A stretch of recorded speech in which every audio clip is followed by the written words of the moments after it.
All right, I want to begin as ever by thanking Marcus Smith and the Thinking Aloud team, letting us interview a guest for both Thinking Aloud and for our Humanities Center website.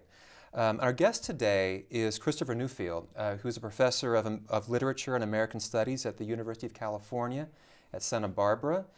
He's taking time out of a very busy schedule. He's in demand on the speaker circuit to visit us at BYU as a featured guest at our Humanities Center annual symposium, which this year is on innovation and the future of the humanities. This is a subject about which Professor Newfield is a real expert. And I guess I'd begin by asking you how you became an expert on the subject. I should specify for our audience, just because you work at a university does not mean you're an expert on the university, but you are. How'd that happen? Well, I was actually amazed by the budget cuts that we kept getting when I was an assistant professor. So that's what really got me into it. It was kind of an act of self-defense. Mm. So one thing led to another. I started to look at spreadsheets, trying to find out where the money went. And I'm not math phobic. I was a science major as an undergrad. Okay. And I really like columns of numbers that tell stories. And so I ended up doing a lot of work in the 90s on kind of the management side of universities, what the management theory is or lack thereof. Right. And then in the 2000s, I became active in the academic senate, ended up getting mentored into the mysterious budget arts of my campus, and then ended up chairing the planning and budget committee at my campus and system-wide, which gave me access to a lot of data I wouldn't have had otherwise. So okay. It was just kind of an incremental practical activity as well as an intellectual one. Okay, right. That's interesting. The intellectual activity has been very obvious. You've written multiple books on the subject of the university. I want to begin by asking you about one of them. 2003, we published a book called Ivy and Industry, which tells, I think, a very nuanced story about the relationship between universities and corporations or business communities from around 1880 to around 1980. And the nuance, I think, is interesting in that book. What was the kind of story you were hoping to tell about that relationship? Well, that basically universities and business have grown up together. I mean, there's a church history with colleges, but the research university has never been other to the American business system.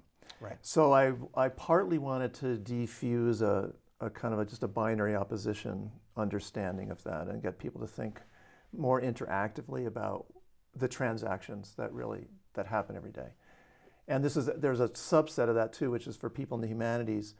We don't really understand the extent to which the STEM fields, science, technology, engineering, and mathematics, are involved in business transactions with businesses large and small on a more or less daily basis around contracted research, on intellectual property transfer, that kind of thing. So I wanted to bring my own colleagues more into the larger university world of finance, really, is what it is. Yeah, good. And so that was part of it. But the other thing that I wanted to emphasize, which is as sort of more interesting to me, was the need for separation and equality. In other words, for the university to be intellectually autonomous, to pursue its own goals, to work out its own craft methods and its own relationships with its primary constituency, which is students, independently of the forces that are always pushing, American capitalism in one direction or another. I don't think we can really do our intellectual jobs or our teaching jobs or our research jobs if we're too tied to market requirements. And so I wanted to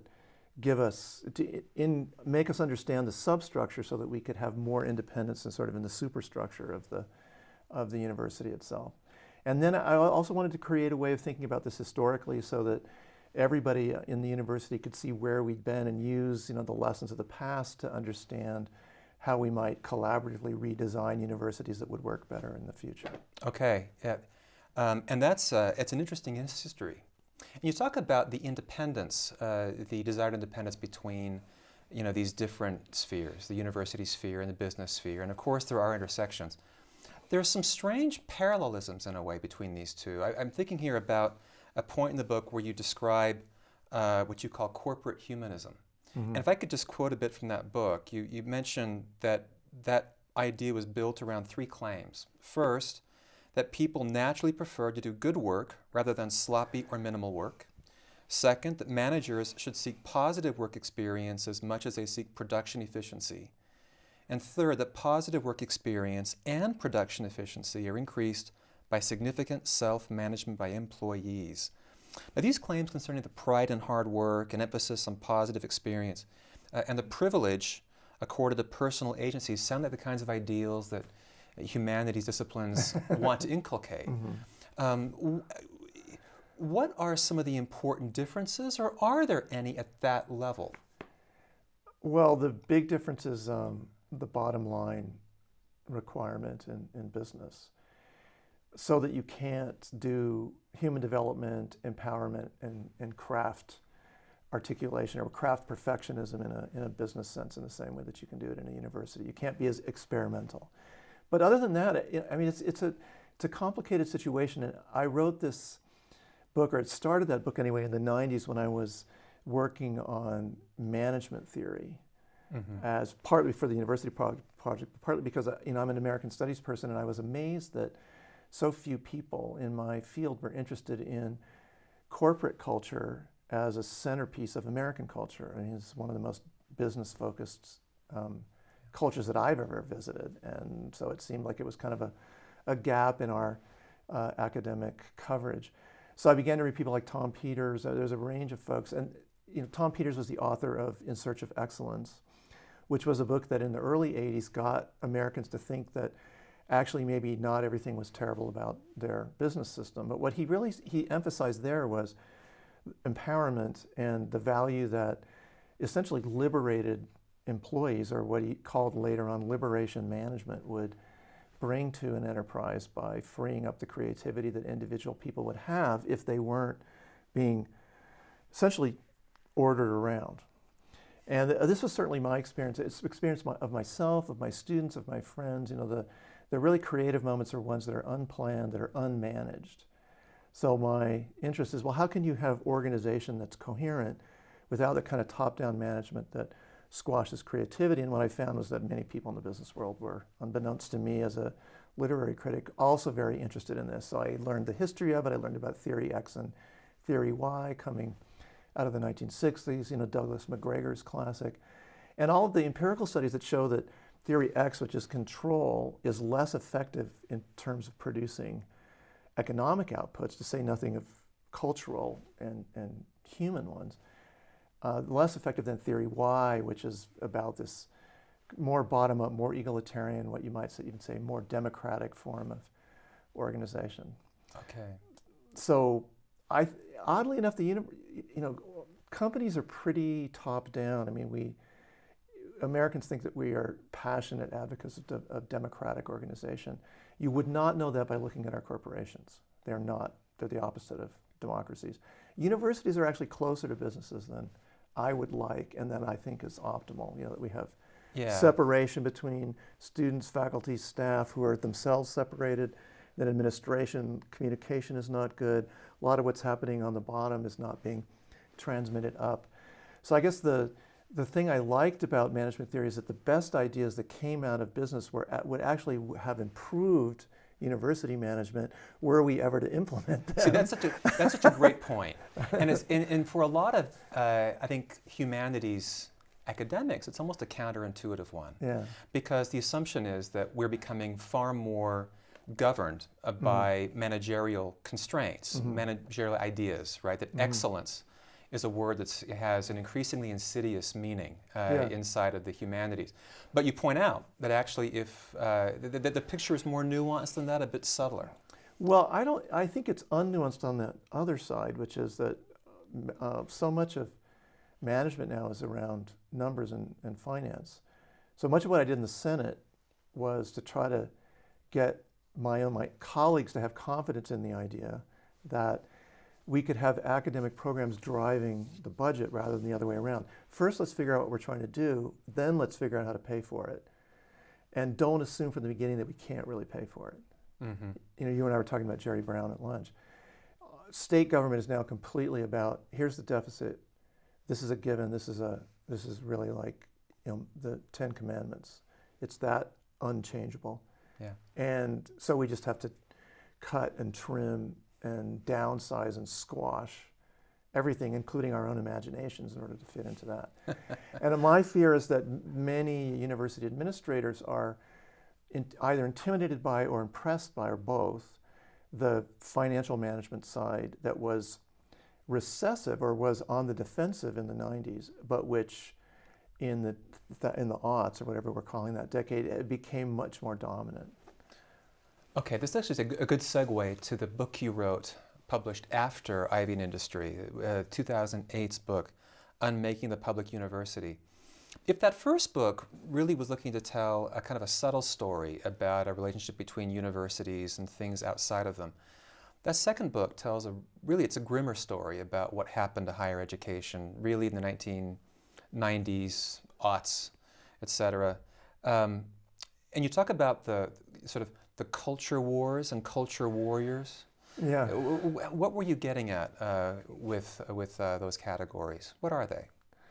Well, they started as the canon wars in academia. There are other dimensions of it. Yeah. The abortion wars that are still going on is a perfect example, or gay marriage is another well-known example in the sort of larger political context. The war on affirmative action, for example, race relations was a central issue.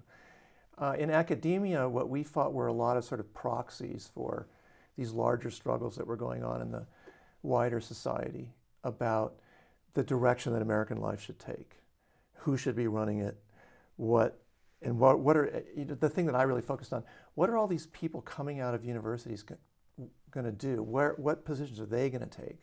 So the argument that I make in the book is that we had this great awakening, a secular version of the great awakenings we've often had in the religious context over the years in the US, after World War II. And the basic idea was we can't have a cohesive society and we can't have a strong economy unless the whole society is participating on a high level. So the two-word summary, the phrase that I used for that idea was mass quality. That is, you wouldn't just have great teaching for elites and the second, third, fourth, fifth, sixth tier stuff for everybody else, that they would just kind of shift it as they could and find what they could. You would have, Berkeley is a good example of this, you would have almost open admissions to a campus where a student would be taught by a Nobel Prize winner in physics. In other words, the best would be for everybody, not just rationed for the top. It's expensive to do it that way, but the benefit is, I think this is a virtuous cycle kind of benefit, is that you then massively accelerate the production of new ideas and of economic affluence, and most importantly to me, I think, really, social ideas, cultural ideas that allow people to live more intelligently and more harmoniously as a result of that. So massive expansion of access to public universities. People like my parents, who were the first generation college people growing up in Southern California. My father goes to Santa Monica City College and is good at math, and somebody takes an interest in him and he ends up going to USC and then to medical school. Unimaginable in any previous generation as his family. My mother, so I was telling you at lunch, goes to UC Santa Barbara when it's a teacher's college to become a first grade teacher, and she's exposed to Tolstoy and Dostoevsky and the world's great works of literature, and becomes not only tolerant of difference and of other kinds of people and of the wide world in all its ways, she becomes actively interested in and excited by that. So there's a kind of a renaissance period. Sometimes we think of it as an economic golden age, but it was really a cultural renaissance when a lot of American problems seemed solvable finally. More money was part of it, but also race relations. We could have a civil rights movement without having another civil war. That's amazing, given the war that we'd had in the previous century, the years of Jim Crow and so on. So the story that I tell is then how that got shut down, or how it got contained. And the argument about the later phase that comes kind of in the 70s, 80s, and 90s is that elites, primarily in the US, in politics and economics both, became concerned about the majoritarian political power, about the entitlement to a larger share of the economic pie, and also about the cultural diversity, about having a multiracial middle class that felt like it was really the source of economic and cultural value. In other words, that it wasn't coming from just from the ownership level, that it was really coming from everybody who was working and everybody who'd increased their productivity with their educational investment. So that has been contained, and the middle class is much less confident. When I wrote the book, we hadn't had the 2008 crisis yet, but I predicted the crisis, but the cultural conditions of submitting to the crisis of a middle class that had been demoralized by feeling like its opening wasn't respected anymore and its diversity wasn't respected by the people who run the society. That lowering of expectations and retreat had already been put in place in the 2000s. So by the time we get the crisis, people are ready to take it on the chin. And the book is written to try to help people feel like, oh, we have to get back on our feet and really start the expansive rebuilding vision that we had in those earlier decades. Okay, let me ask you about two aspects of that expansive rebuilding. The first one is about a teaching mission. One reads in various public forums, whether it's the New York Times or more particular forums sometimes, about how intellectuals have become so specialized, they no longer communicate with a larger public. So one question is, given a larger, more diverse public, how can you administer a curriculum that would allow you to really communicate this effectively without creating, again, a sense of a new kind of leftist elite class? How would you have this larger democratic group? Sorry, I'm just trying to picture what a leftist elite class would be. I'm not a believer in the left. Well, okay, I shouldn't say that. Let's just say that when you read the kinds of arguments, right, about the well-educated, jargon speaking, talking about Shakespeare in ways that no one recognized Shakespeare, talking about sort of Toni Morrison instead of Shakespeare. That's been the real, I think, source of debate for some. So how do you meet a teaching mission, when you're pressed for resources in this new kind of university? How would that happen? Well, one way, and this has been happening, is faculty becoming more self-conscious about teaching methodologies. I mean, I don't see teaching and writing for the public to be that different. I see my students as the public. I mean, they are. Yeah. And their undergraduates are actually, in some ways, a pretty good proxy for who you might be talking to on the radio, in the sense that they're out of high school, but they're not out of college yet. They're, in that interim sort of phase. And so there's sophistication, et cetera. They had less experience, but so I think about what works with them and what doesn't. I've been teaching, if you count graduate school, for almost 30 years. So I have a fair amount of experience with different size groups and watching eyes glaze over or not, levels of silence or levels of slight distractedness. I mean, you know what I'm talking about. Oh yeah, I see it every day. Yeah, the whole range. Yeah. So those kinds of use of metaphors, use of direct descriptions, simplified descriptions that then get layered up. I mean, all these things I think are what we do in the classroom and translate well to the outside world. What's happened in the last couple of years is, I think, a silver lining in the cloud of online education, which was so widely talked about a couple of years ago, especially in the context of MOOCs, massive open online courses. I had real problems with just replacing the sort of face-to-face relationship with these massive broadcast courses. It just seemed like 60s TV push model to me. Right. It didn't seem very innovative. Sci-fi in the wrong way. Yeah, exactly. But that aside, I mean, I think people have come around to seeing the limitations of that now. That aside, it did make me and many people ask the question, well, I'm really enjoying my own brilliance up here with these points that were really interesting when I wrote the lecture, that I'm now delivering with great enthusiasm. But is anything actually getting in? What are people learning from this? So the shift to student learning, I think, is going to make us better communicators also. Interesting. Excellent. Let me ask you a question. That was kind of a teaching question about kind of the challenges faced in the new university. How about the research mission? Costs at universities have really, especially research universities, have really escalated. And one of the points you make in your second book is that many federal grants, which come in the tens or more millions of dollars, cost universities that much just to sustain. what is the difference between, or how do universities adjudicate the difference between valuable research from merely costly research? Well, that's a hard question. Well, we have peer review, which helps a lot because people that are in the field really do try to not recommend for funding things that are very expensive, as you point out, but also just not really going to be worth it, either intellectually or in some other way. So that's one thing. I think that process is working fairly decently.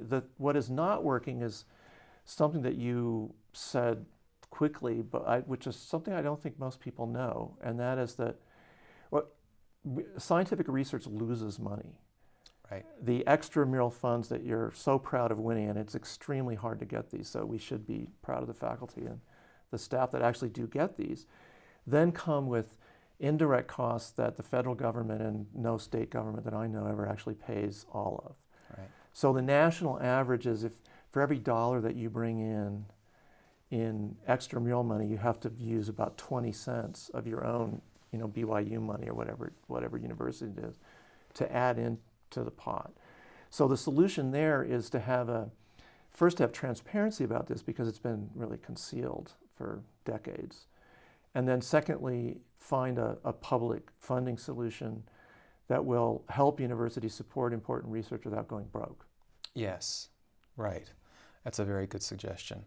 In this book, Unmaking the Public University, is kind of met to kind of a counterpart in a blog that you're curating with Michael Moran. It's called Remaking the University. Okay, so we're kind of unmaking to remaking, Yeah. right? And you write blog posts here yourself. You also curate a large amount of material. You find that a lot of academics writing about a lot of subjects. What are some of the key trends or themes that you notice really taking root? I mean, where is this conversation going? Well, I think the cuts in public funding are now seen as a problem, whereas before they weren't. It just seemed, well, universities are kind of inefficient, so you can take some cuts like the rest of us. And I think folks are now realizing, even my own governor, Jerry Brown, that this has gone too deep and they have to be kind of rolled back.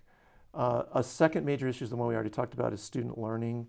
How are universities not only doing a good job of teaching, but actually supporting the whole learning process, which means something that we talk a lot about in the humanities, and that is bringing the person, the subjectivity and the individuality and the identity of the person together with the studying process and the teaching process. So that's huge, and that connects to the third issue, which is on everyone's minds, and that is student debt and student cost. I mean, the debt situation is completely unsustainable.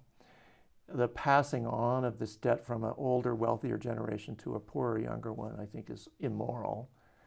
And I think more and more people are beginning to realize that we just kind of backed into this system of grants and loans and constant tuition increases to cover shortfalls in research as well as student amenities and other things, and that we're going to have to do some redesign. So the blog it's actually it's about remaking, in the sense that we try to do kind of researched pieces, 10 to 1,200 words, a little bit longer than a lot of normal posts, that are pretty honest about what's wrong, and that are pretty honest in particular about administrative errors. Because I find that it's very difficult for faculty to talk about this openly. Michael and I are almost the only people that actually sign our name to our posts. We get a lot of really interesting posts from people, tenured faculty at other campuses, who seem to be afraid of shunning, if not actual outright retaliation, for criticizing their executive vice chancellor and so on. So we try to make it a site where you can speak openly about sort of difficult issues. And I don't mean necessarily just political controversies, that's not really our main focus. It's more issues that are difficult because our conventional wisdom is so entrenched in ancient practices. We have ancient ways in the universities that we've been doing things, incremental budgeting or budgetary secrecy or various kinds of stratified information that doesn't circulate to all of what we call stakeholders now, and so on. And so we're trying to change really the dynamic, the conversational dynamic, by speaking openly about really the not the underpinnings more than the underbelly Okay. of how the system works structurally, and then using it as a place for offering new ideas as well. Okay. It's a very good source of information, and so I'd recommend it to our listeners. It's really interesting on what's happening in universities. One last question, about 2 minutes left maybe. The point about human development is a point you make in both books, really, and it's seen as a complicated issue. There's the political question, in terms of what kind of citizens are you trying to create. Then there are academic historical issues, right? Accounting for diversity, the idea that the human being is itself a historical construct. Identities are historical. They change. They're different from place to place around the globe. How can a university, you think, briefly, best account for this kind of ideal in a way that is attentive both to diversity, but also really gives some voice to a strong enough vision of what the human is, that it can really achieve this with some kind of force? How can one fashion an idea about development that it can account for diversity also, I guess is my question. Well, I think we do it now with multiple pathways. Sometimes we call them majors. They're different disciplines, right. So completely different ways of thinking are actually at home in the university. The number of really bright literature and culture majors who are completely math phobic is shocking. But it's true. But it does signal a preference and a way of imagination that we tolerate over here and we encourage over here, and then we encourage another kind of thinking in engineering or somewhere else over there, and we're basically doing both at the same time. In terms of ethnic and racial diversity, we're still working on that. There's still a long way to go, I think, certainly on my campus and in California, with making students feel kind of equally welcome, with negotiating cultures where everybody, you come to a school, as you're Filipino American, you come to a school like Santa Barbara, which is 60% white, which is lower than a lot of people think, but it's still majority white. And you look around you and you think, all these people have something that I don't have, and I don't know what it is, but I just feel like an outsider here. The feeling like an outsider, feeling unappreciated, feeling,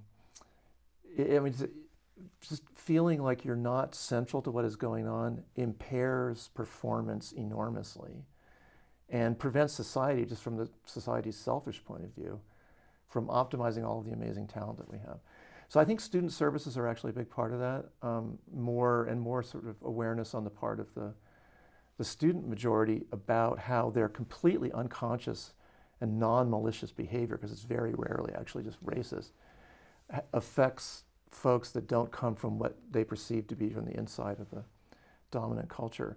And I guess the last thing I would say is that, if I have a universalist element in my thinking, because I'm not really so much that, it's my belief in human development is something that not only all societies want, but that is passionately desired by every individual. And I just have never seen exceptions to this. If you can find the thing that allows somebody to be imaginative, be productive, be creative, just amazing things will happen with them. And that's one of the reasons I love, being a professor, is I get to see that happening all around me every day. Yeah, excellent. That's a very good answer. Thank you very much. It's been a pleasure talking with you. And thanks for your visit to BYU. We're happy to have you here. Thanks for having me, Matt. Yeah, thank you. Really glad to be here.